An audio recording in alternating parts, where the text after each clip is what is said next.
I think human trafficking is one of the major threats to people in just about any country. In the UK, it's a major threat, not just through sexual exploitation, and in particular nowadays online sexual exploitation, but also through labour exploitation.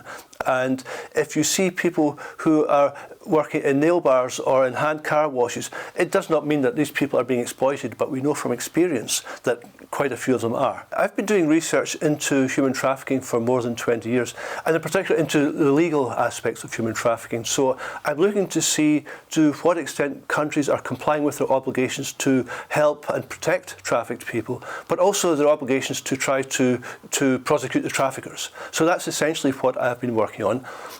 But I haven't just been looking at the law, I've been trying to use what I've learned or what I've written in a practical way. So I would say that perhaps the most important part of that has been the 8 years when I was an elected member of a body called GRETA, which is the Council of Europe's group of experts on trafficking in human beings.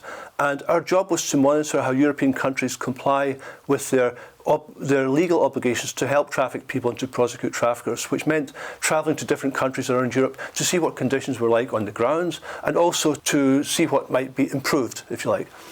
Apart from that, I think the two most interesting things I've been involved in recently were mostly last year.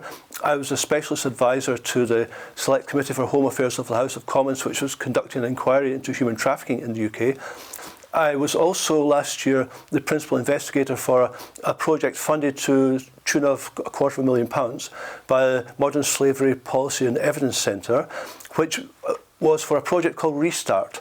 And this aimed at using AI, in particular natural language processing, to sift through information to gain insights into how we can help traffic people. So I think that the practical effect of human trafficking is significant for people in all walks of life because so many people are unfortunately subject to exploitation.